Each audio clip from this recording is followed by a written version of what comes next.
Hi guys, welcome to Cricket Tamila. So congratulations RCB. So இன்னும் எக்ஸாக்டாக சொன்னோம்னா congratulations RCB women's. So RCB women's வந்து என்ன பண்ணியிருக்காங்க அப்படின்னு பார்த்தீங்கன்னா டபிள்யூபிஎல், ஸோ அதாவது உமன்ஸ் ஐபிஎல் வந்து நடந்துகிட்ருக்கு. ஸோ நடந்து முடிஞ்சிருச்சு. ஸோ அதில் கப்பை லிஃப்ட் பண்ணியிருக்காங்க ஆர்சிபி. ஸோ கப்பை லிஃப்ட் பண்ணியிருக்காங்க ஆர்சிபின்றது தான் ஒரிஜினல் ஸ்டேட்மெண்ட். பட் இதில் வந்து பார்த்தீங்கன்னா உமன்ஸ் டீம் வந்து ஃபஸ்ட்டு டைம் ஆர்சிபிக்காக கப்பு கொடுத்துருக்காங்க. ஸோ இது ஒரு ரொம்பவுமே பெரிய விஷயம் ஃபார் ஆர்சிபி. ஸோ இத்தனை வருஷமாக நம்மளால் கப் அடிக்க முடியுமா அப்படின்னு எல்லாமே பேசினாங்க. பெருசாக வந்து ட்ரோலிங் எல்லாமே போயிட்டு இருந்துச்சு. ஸோ அந்த டைமில் வந்து எல்லாத்துக்குமே ஒரு முற்றுப்புள்ளி வச்சுருக்காங்க விமென்ஸ் டீம். ஸோ எஸ், நம்மளாலே முடியும் அப்படின்ற ஒரு தன்னம்பிக்கையை கொடுத்துருக்காங்க ஃபார் ஆர்சிபிகேன்னு சொல்லிட்டு சொல்லலாம். ஸோ இதே மாதிரி இந்த வாட்டி ஆர்சிபி ஐபிஎல்லையுமே கப்பை லிஃப்ட் பண்ணுவாங்களா அப்படின்னு சொல்லிட்டு நம்ம வெயிட் பண்ணி தான் பார்க்கணும். So once again congratulations RCB. And இப்போ ஸ்கோர் கார்டு எல்லாமே நம்ம பார்க்கலாம். ஸோ ஃபஸ்ட்டு வந்து பார்த்திங்கன்னா நம்ம மோஸ்ட் ரன்ஸ் பார்க்கலாம். So most runs in IPL, அதாவது உமன்ஸ் ஐபிஎல் வந்து இதுதான் நடந்திருக்கு. ஸோ யார் யார் அடிச்சிருக்காங்க அப்படின்னு பார்த்தீங்கன்னா எலிசி பெரி. ஸோ எலிஸ் பெரி ஓகே, ஒரு ஆஸ்திரேலிய பேட்ஸ்மேன்னே சொல்லலாம். ஒரு நல்லாவே விளையாடக்கூடிய பிளேயர் தான் இவங்க. ஸோ இவங்க இந்த வேர்ல்ட் கப் வாங்கினதில் எந்த ஒரு சந்தேகமும் இல்லை. ஸோ 9 மேட்சஸ் வந்து பார்த்திங்கன்னா ஆவரேஜ் வந்து பார்த்திங்கன்னா கிட்டத்தட்ட 70 ரன் வச்சுருக்காங்க. ஸோ நிறையா நாட் அவுட் வச்சுருந்துருக்காங்க. ஸோ அதனால தான் அவங்க இந்த 70 ஆவரேஜில் வந்திருக்காங்க. ஸோ 347 ரன் அடிச்சிருக்காங்க. அண்ட் அதுக்கப்புறமா மேக்லனிங், இவங்களுமே நல்லாவே விளையாடக்கூடிய ஒரு பிளேயர்னே சொல்லலாம். ஸோ ஒரு டோர்னமெண்ட்டுன்னு வரும்போது இவங்க ரெண்டு பேருமே டாமினேட் பண்ணியிருக்கிறது வந்து ஒரு பேசக்கூடிய பொருளாக தான் இருக்குது.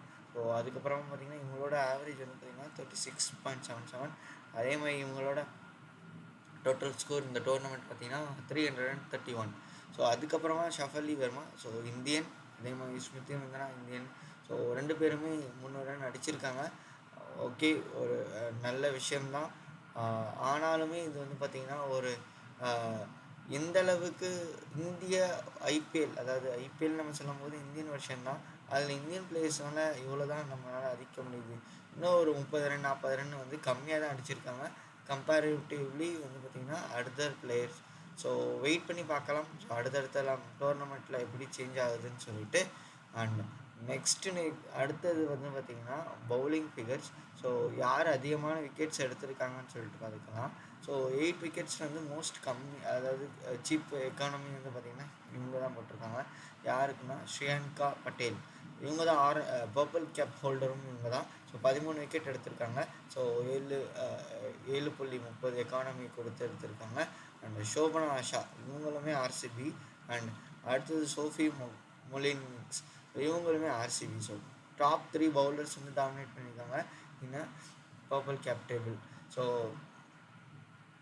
ஒரு பார்த்தீங்கன்னா 37 விக்கெட் வந்து இவங்க மட்டுமே எடுத்து கொடுத்துருக்காங்க அந்த டீமுக்காக. அதே மாதிரி பார்த்திங்கன்னா நெக்ஸ்ட்டு வந்து பார்த்திங்கன்னா பெஸ்ட்டு பவுலிங் ஃபிகர்னு பார்த்திங்கன்னா எலிஸ் பெரி, நம்ம ஆரஞ்சு கேப் பார்த்தோம் இல்லையா. ஸோ இவங்க தான் 4 ஓவர் போட்டு 15 ரன் கொடுத்து 6 விக்கெட் எடுத்திருக்காங்க ஒரு மேட்ச்சில். ஸோ அதுதான் பெஸ்ட்டு பவுலிங் இன்னிங்ஸாக இருந்திருக்கு இந்த சீசன்லேயே. ஸோ எஸ், இவங்க ஒரு ஆல்ரவுண்டர் தான். இவங்க நல்லாவுமே போட்டிருக்காங்க. எஸ், நான் இது வந்து நிறையா சொல்லிகிட்ருக்கேன். நம்ம ஒரு சுரேஷ் ரெய்னா மாதிரியோ இல்லைனா வீரேந்தர் சேவக் மாதிரியோ இல்லை ரோஹித் சர்மா மாதிரியோ பார்த்திங்கன்னா ஒரு ஓப்பனிங் பேட்ஸ்மேன் வந்து பார்த்திங்கன்னா பால் போடும்போது ஸ்பின் பவுலிங்கில் ஈஸியாக நிறையா விக்கெட்ஸ் விழுறதுக்கும் சான்சஸ் இருக்குது.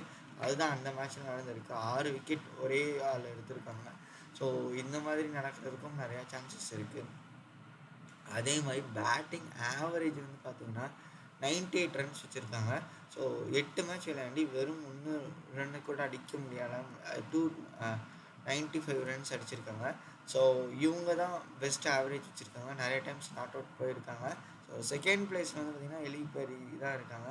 ஸோ எலிபெரி வந்து பார்த்திங்கன்னா அவங்களுமே கிட்டத்தட்ட 70 ரன்ஸ் வச்சுருந்தாங்க. நம்ம அதை ஆல்ரெடி பார்த்துட்டோம்.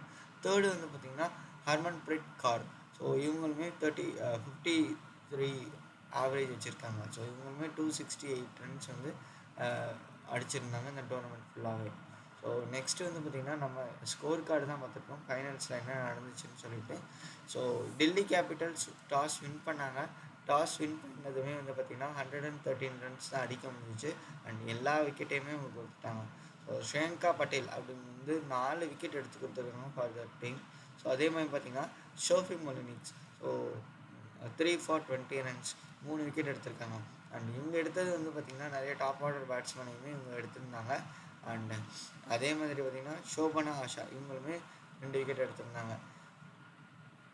ஸோ 9 விக்கெட்ஸ் இந்த டாப் 3 பவுலர்ஸாக எடுத்திருக்காங்க. அண்ட் அதே மாதிரி பார்த்திங்கன்னா டெல்லி கேபிட்டல்ஸ் இதில் பார்த்திங்கன்னா ஷஃபலி வர்மா ஒரு 44 ரன் அடிச்சிருந்தாங்க. மெக் லெனிங் 23 ரன் தான் அடிக்க முடிஞ்சிச்சு. ராதா யாதவ் 12 ரன் அடிச்சிருந்தாங்க. ஒரு பெஸ்ட்டு திங்கை கொடுத்துருக்காங்கன்னு தான் சொல்லணும் women's team from Delhi Capitals. So நல்லாவே விளையாண்டு ஃபைட் பண்ணி தான் இந்த டோர்னமெண்ட் வந்திருக்காங்க. பட் இன்னும் கொஞ்சம் ஸ்கோர் அடிச்சிருந்தாங்கன்னா இன்னுமே டஃப்பாக போயிருந்திருக்கும் for Rajasthan for Royal Challengers பெங்களூருக்கு. அண்ட் இதில் வந்து பார்த்திங்கன்னா எல்சி பெரி வந்து பார்த்திங்கன்னா 35 ரன் தான் அடிச்சிருக்காங்க. 37 பால் எடுத்திருக்காங்க. ஸோ நம்ம வின் பண்ணணுன்ற ஒரு மோட்டிவோடு தான் இவங்க விளையாண்டுருக்காங்க. அதே மாதிரி பார்த்திங்கன்னா ஷோஃபி வந்து பார்த்திங்கன்னா 32 ரன் அடிச்சிருக்காங்க. அதுக்கப்புறமா ஸ்மிருதி மந்தனா வந்து 31 ரன் அடிச்சிருக்காங்க. அண்ட் பால் வந்து பார்த்திங்கன்னா அதிகமாக இருக்குது கம்பேரிட்டிவ்லி டு ரன்ஸு. அதே மாதிரி பார்த்திங்கன்னா இங்கே ஷீகா பண்டே 1 விக்கெட், மினு மணி 1 விக்கெட். ஸோ 2 விக்கெட் தான் போயிருக்கு. இவங்களோட மோட்டிவ் நல்லாவே தெரியுது.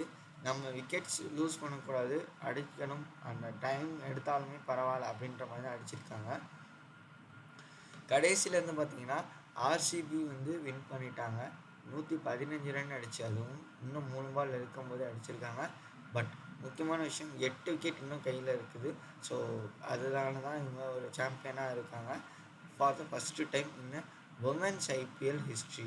ஸோ எஸ், போன வருஷத்துலேருந்து தான் நடந்துகிட்டு இருக்கு, நல்ல விஷயந்தான். அண்ட் இந்த வருஷமே நல்ல ஒரு பாப்புலர் எடுத்துகிட்டு வந்திருக்காங்க தான் சொல்லணும்.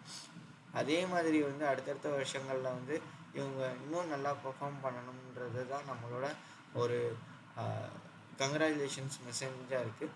அதே மாதிரி இந்த பக்கம் விளையாண்ட டெல்லி கேபிட்டல்ஸுமே நல்லா தான் விளையாண்டுட்டு இருந்தாங்க. அவங்களோட ஸ்கோர் கார்ட்லேயுமே வந்து பார்த்திங்கன்னா நிறைய பேர் இங்கே தான் இருந்தாங்க. அதாவது நம்ம பார்த்த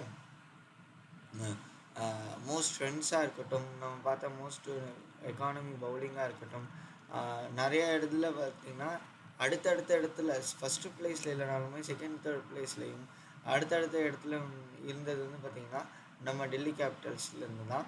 ஸோ இதே மாதிரி டெல்லி கேபிட்டல்ஸுமே மென் டீம்லேயுமே நல்லா விளையாண்டாங்கன்னா நல்லா தான் இருக்கும். பார்க்கலாம் இந்த வருஷம் யார் யார் எப்படி விளையாடுறாங்கன்னு. இன்னும் ஃபியூ டேஸ் தான் இருக்குது கைஸ் ஃபார் ஐபிஎல். ஸோ உங்கள் சப்போர்ட்டை இதே மாதிரி கொடுத்துட்டே இருங்க. அண்டு சேனலை வந்து பார்த்திங்கன்னா உங்கள் கையில் தான் இருக்குது ஈஸியாக எடுத்துகிட்டு வர்றதுக்கு. ஸோ நிறைய பேர் வியூஸ் பார்த்திங்கன்னா அது எங்களுக்கு ஒரு என்கரேஜிங்காக இருக்கும். ஸோ தட் அது எங்களுக்கு ஈஸியாக இருக்கும் to put more videos. So அதனால் வந்து பார்த்திங்கன்னா நாங்கள் உங்களை கேட்டுக்கிறது வந்து பார்த்திங்கன்னா ஜஸ்ட் சப்ஸ்கிரைப் பண்ணுங்கள் சேனலை. அண்ட் வியூஸ் மற்ற ஃப்ரெண்ட்ஸுக்கு ஷேர் பண்ணுங்கள். ஸோ தட் எல்லாருமே ஈஸியாக ஒரு நாலேஜை கெயின் பண்ணிக்கலாம். அண்ட் உங்களோட ஃப்ரெண்ட்ஸ் அண்ட் ஃபேமிலி யாராவது ஐபிஎல் ஃபேன்ஸாக இல்லைனா கிரிக்கெட் பார்க்குறவங்களாம் இருந்தாங்கன்னா அவங்களுக்கு இந்த வீடியோ ஷேர் பண்ணி வைங்க. Thank you guys for your love and support.